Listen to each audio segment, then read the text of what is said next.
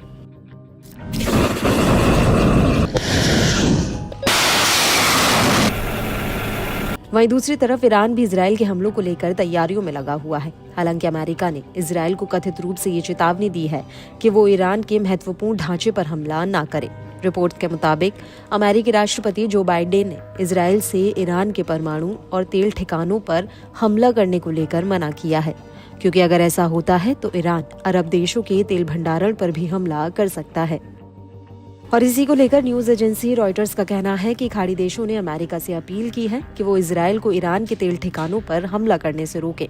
सूत्रों के मुताबिक सऊदी अरब, यूनाइटेड अरब एमिरेट्स और कतर ने कहा है कि वो इजराइल को अपने हवाई क्षेत्र का इस्तेमाल नहीं करने देंगे, क्योंकि ईरान पहले ही सऊदी अरब से कह चुका है कि अगर इजरायली हमले में सऊदी के हवाई क्षेत्र का इस्तेमाल हुआ तो उससे सऊदी के तेल इंफ्रास्ट्रक्चर को खतरा पैदा हो जाएगा।